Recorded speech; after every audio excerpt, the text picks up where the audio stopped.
Yo, what's going on, everybody? Welcome back to a weekly gaming news show, the podcast where two console-playing veterans come together and talk about the news for the week when it comes to video games. It's something that we like to do here. This is episode 132, and we got some major stories to talk about. If you're watching this live, be sure to let us know what you guys are thinking down in the live chat. And if you're watching us or listening to us after the fact, you can leave us messages, leave us comments. You can also hit us up on Twitter or Facebook or any of our social media accounts. We love interacting with you guys, so make sure that you reach out to us because you'll most definitely get a response from us.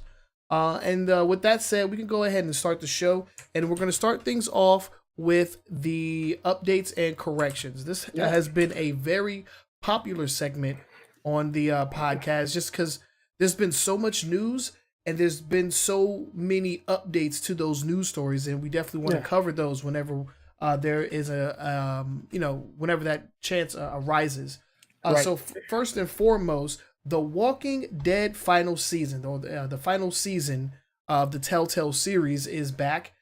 Just like the zombie apocalypse itself, it will not stay dead.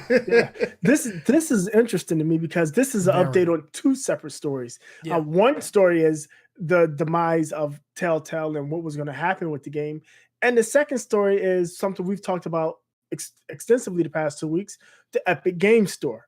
Yeah, and this has a little bit of both. Early on we heard that the Walking Dead might not get this last season this last 2 episodes because of Telltale going out of business. Skybound picked it up and said they're going to deliver episodes 3 and 4. And Skybound is, I think, the owner or the founder also wrote the comic books. So they picked it up, and they have now announced that the Walking Dead's final 2 episodes, in fact, the Walking Dead, this version, I'm gonna call it Skybound's The Walking Dead now, is exclusive to the Epic Game Store. They've pulled it down off of all the other marketplaces, PC marketplaces, and you can only buy it off of the Epic Games marketplace. The next 2 seasons, next 2 episodes. One is February 19th, I believe, of 2019. And then the following, the one after that is supposed to be, January 15th. And then the one after that is sometime in spring or summer. Both of those are going to be released exclusively on the Epic Game Store. Okay. But so what about the people that already purchased the game on other platforms? Right. So those people will be able to get the last 2 episodes. If they bought the season pass for all 4 episodes, they'll be able to get the last 2 episodes on whatever platform they made their original purchase. It's no change to them.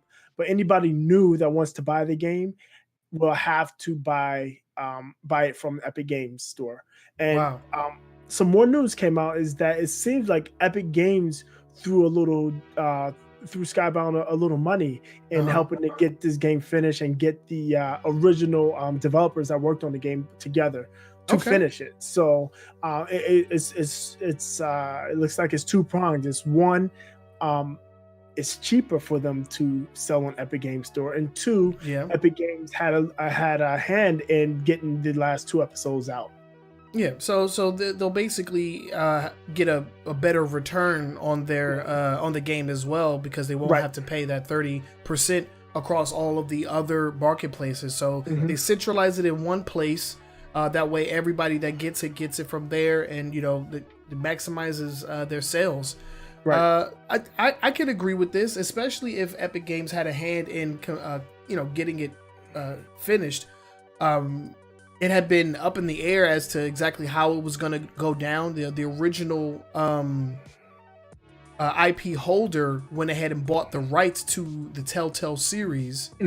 So that's a good thing. So it looks like The Walking Dead will actually have a happy ending. I'm actually pretty surprised, and I'm actually pretty happy about it as well. Yeah. Fine. The people that brought the game and liked the game, and apparently this has a pretty serious story arc that people want to finish. They're going to get to finish it, and it's being finished by the original developers. So that is it's going to maintain its parity, which is great. Yeah. It's going to maintain that unique storytelling element that made them popular. The Telltale series of games made them popular in the first place. This was the one that kind of like catapulted them into the stratosphere and allowed them to work on other properties such as The Wolf Among Us. They did a bunch of Marvel, Batman. They were like everywhere. Not Lord of the Rings. Game of Thrones. Game of Thrones. Yeah.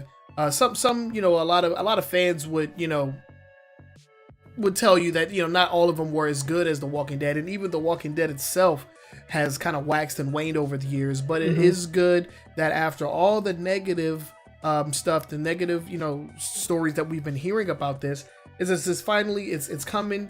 It's going to be exclusive to Epic Game Store, but that's a good thing for them because they won't have to pay all that those royalty fees or whatever the hell it's called. So exactly. I'm happy. So congratulations. Can we get a freaking round of applause? Can we get a round of applause for freaking for Epic Games? Epic Game Store essentially saving the Telltale walking game series. So that's actually pretty good. I'm actually pretty excited about it. So yeah, that is our first update. We have a couple more that we're going to get to. So let's go ahead and jump into it. The next one up on the chopping block is Epic Games. We're still talking about these guys. A very popular company these days is Epic. Because now there is another two people that are going to be following 2 Milli with suing Epic Games for essentially stealing their dances. Hey, shout out to Kratz Twisted for the host. I appreciate you. Shouts out to anybody coming from over on that stream. Thank you all for tuning in. But yeah, so what's his name? Alfonso Ribeiro. Ribeiro. That's how you pronounce it. Alfonso Ribeiro, also or better known as Carlton from the Fresh Prince of Bel-Air, is going to be taking up the lawsuit and suing for the Carlton dance, right? Which is displayed in Fortnite as what? I can't remember what they call. It's called the Fresh. The Fresh. Yeah. It's like they weren't even trying to. They weren't trying. Yeah. They weren't even trying to make that their own. That's the Fresh Prince of Bel-Air dance.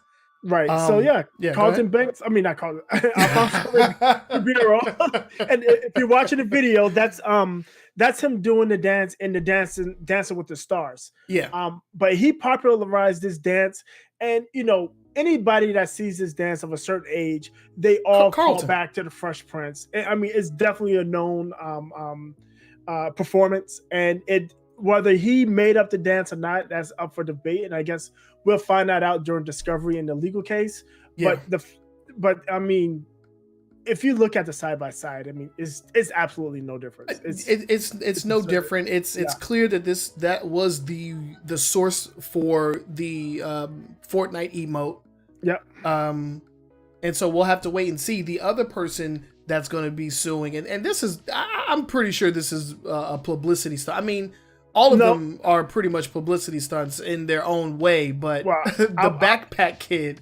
Yeah, I'll pick this up for you and why all three of these are suing. But the Backpack Kid, if you've never seen this, he was on Ellen DeGeneres, and his dance is the floss. The floss, If you ever done the floss, that is probably one of the most popular dances out of the Fortnite. I could get my nephew. My nephew's been doing it all day. I could get him in here right now.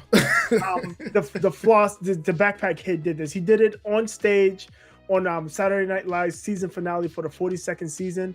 I think it was Katy Perry doing her dance. Yeah, it was Katy Perry performed and he did the dance. He did the dance, wearing a backpack, and it went viral immediately, and it showed up. I mean, this dance is in Destiny as well, the floss. The Carlton dance isn't, the floss is. The 2 Milli, the Milli Rock is as well. Yeah. Shout out to Slaughter the Joker. Thank you for the follow.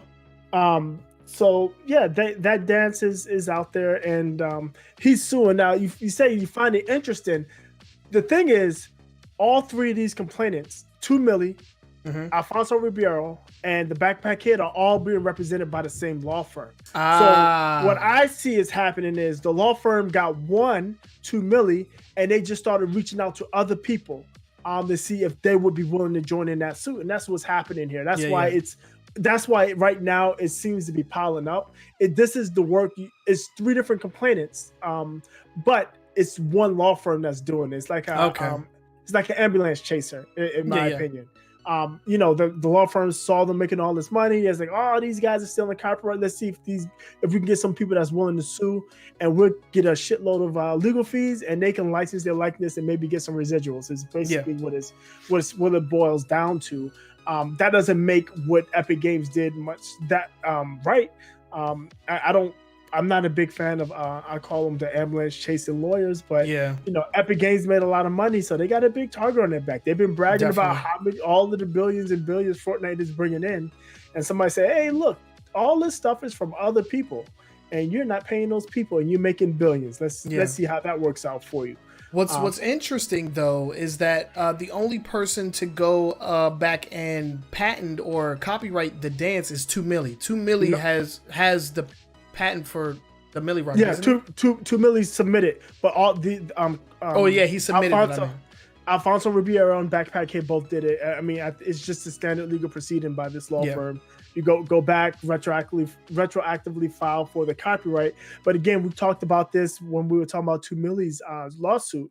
The way copyright law works is like, even if they get granted, because it's been in Fortnite before the copyright is being granted, the amount of damages is going to be less. The amount of damages, if I have created work, be it video, photographs, music, and I have active copyright on it, and then somebody takes it after the copyright, the penalties are much greater. Can be up to 100 times greater than what it would be if I've publicly performed, somebody started using it, and then I got the copyright. That the order of the day, it does make a difference.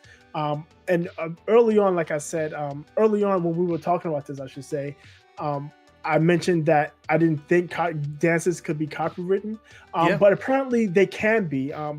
But nobody has ever. It's never been tested. Yeah, we're definitely treading in open waters, or uncharted waters. Because this has never happened before. And we've seen like emotes represent popular culture in other games. It's just no other game has been as popular as Fortnite. Popular. Exactly. And this is going to set some kind of precedent. So we'll see. Of course. Yeah. I mean, going forward, I think not only Epic Games, but a lot of other companies are going, if this goes through the way that these guys wanted to, they'll probably have to get some kind of like residuals or something. Right. They're gonna have to license it the same way you license music. And it's kind of scary, because then what does that say for, like, let's say like if you're live streaming or something, and then you do the Carlton dance in your live stream, like, can you be sued if it's in a YouTube video? Can that video be taken down, DMCA? Like, I have no idea. It depends on the context. So if you're just doing the Carlton dance and saying this is the dance and pay me money for doing it, you may have a DMCA issue. But if you did the Carlton dance in a context of, oh, look what I did, I'm celebrating, and this is the dance I'm going to do to celebrate, but your primary content isn't the dance, your primary content is something else. Right. Okay. Because you still have fair use. Right. In that regard. Okay. Exactly. So if you're not directly using that content to monetize, you can go fair use. But if you're just using the content specifically to monetize, like Fortnite and these other games have been using this content specifically for monetization, that's where you run into the problem. This it'd be interesting to see how this shakes out, if there's just going to be some kind of settlement, if this goes to court. I'm not sure, but this definitely is going to set some sort of precedent, and now we're going to see a bunch of artists and dancers go in and try to register their copyright so people can't do this, make millions of dollars off of them. All right, so you hear that, everybody? Go out and get your law degrees, because it's like, man, there's so much going on right now. One last thing, and I said this before, I find it pretty hypocritical, because it's common in the gaming industry that if you bother with anybody's content, if you put anything, just a single pixel, they're coming after you. Yeah. And for these gaming companies just to go out and just rip people's stuff off like that and think they should be able to get away with it, I think that's extremely hypocritical. I think Epic should have just at least just threw these guys a bone at the very least. You know, when the first issue came up, when 2 Milli raised the issue, and the one from the Scrubs dance, the default dance. Faison, Donald Faison. They should have just threw those guys, a couple bones. Maybe use like an altered version of 2 Milli's song, like in Fortnite. Just do the right thing, because the song is called the Milli Rock. It's his. Right. He made it up. So, if he has a problem with it, if he hasn't seen anything and he's complaining about it, the least you could do is just throw him a bone. That's just my opinion. But I don't know. We'll have to wait and see. This is definitely setting a new precedent. And Epic Games has been setting a lot of new precedents lately. There's been a lot of new precedents set when it comes to gaming and Epic Games and Fortnite in general. But that's where we're going to end this story for now. We're going to go ahead and move on to the next one. And now we're talking about Heroes of the Storm. Yeah. The last we talked about Heroes of the Storm, Activision and Blizzard essentially scaled down on the game. They're not going to be putting as much time and effort into it. And with that comes the complete, closure of the game's pro scene. So all of the upcoming pro events were canceled. That was sponsored by Blizzard and Activision. Those are canceled, and essentially a lot of people lost their livelihood. A lot of gamers, a lot of pro gamers, pros that played this game, no longer have events to look forward to. Commentators, event holders, and all types of things were just canceled in a message that was put on their website. Yeah. So now the update to this story is that the community is going to work in order to save the game, because with a game like this, if it doesn't have a pro scene, it's likely to fade away. Right. And that goes for this, and it goes for fighting games as well, because we saw how the negative reception of Marvel vs. Capcom Infinite essentially ended that game. It wasn't in the latest Evo, even though it was only a year or so old. Not even a year old, and it was taken out of Evo. That was essentially the nail in the coffin, and the community is trying to avoid that when it comes to Heroes of the Storm. Right. So this group they're called the Heroes Lounge. It's a group of about 350 teams and thousands of players. They compete in Europe and North America. They introduced the Heroes Lounge Division S. It's high-level competition for Heroes of the Storm. They're going to be basically crowdfunded it for the prize money. It's going to be it's not going to be local competition. You'll be able to compete over online. Okay. So it's going to be region agnostic. It'll be interesting to see how that goes, because as much as they try to hold it open, if Blizzard's not going to be updating the game and doing character balances, it's still not going to last. So right. As we know now, Blizzard said they're going to slow down adding new characters and slow down a lot of the rollout stuff they did for Heroes of the Storm. They did say they would still support it, but they didn't say for how long. Right. So it'll be interesting to see how this goes. This is, and I've mentioned it, and I've actually started seeing articles pop up, opinion pieces and editorials where this is just Activision putting the screws to Blizzard, saying, "Hey, look, you're spending too much money and not bringing enough in, so you need to cut some of your programs and games." Because it's not only games that are getting axed. Apparently, some employee programs have also been offering buyouts to. I just heard about that. I just heard about that today, and Activision has been centralizing this program supposedly just on Blizzard. So a lot of Blizzard employees are being incentivized to basically just quit. Right. They'll give you like a severance they give them a severance package, right? What's funny is they're paring down a lot of the departments in Blizzard, but they're increasing the size of the finance department. And the finance department, they're the penny counters, right? They're the bean counters. They're there to maximize profit. And so if they keep adding people, basically all they're going to do is add a bunch of people, and Blizzard's going to just start losing projects and losing people.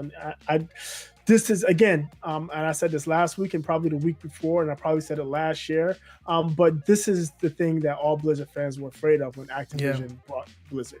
Yeah, I mean, when they were initially bought out, this is what we thought was going to happen, like right away. Yeah.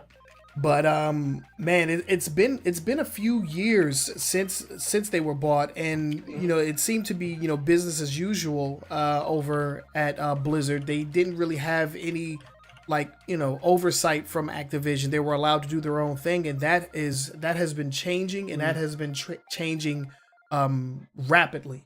Right. I mean, with the announcement of Diablo Immortal, the mobile game that nobody wanted, especially when you're announcing it at BlizzCon, which is essentially your core base, of PC players. Then they announced that they're going to be making mobile games, out of all of their IPs. So look out for that Overwatch mobile game coming real soon. And man, it's been crazy. Stop it. It's been crazy what's been going on over there. Oh my gosh. And now this, after adding more players and going through the effort of establishing a new season of the Heroes of the Storm Pro series, then they just cancel it. It's gone. Sorry. Yeah, I don't know, man. So unfortunately, we'll keep an eye on what's going on at Blizzard. Yeah, I'm expecting by the next financial results, probably at the end of the fiscal year, that we're going to hear more bad news out of Blizzard as far as cuts, maybe layoffs or stuff like that. So it'd be interesting. Hopefully, Blizzard can figure out a way to spin themselves away from Activision, because if they don't, I think they're going to become a IP producer. They're just going to be they're going to become a factory, an IP factory, where they're just going to be every other year they got to pump out a new game for a specific IP, just like Infinity Ward and Sledgehammer and all the other Activision developers do.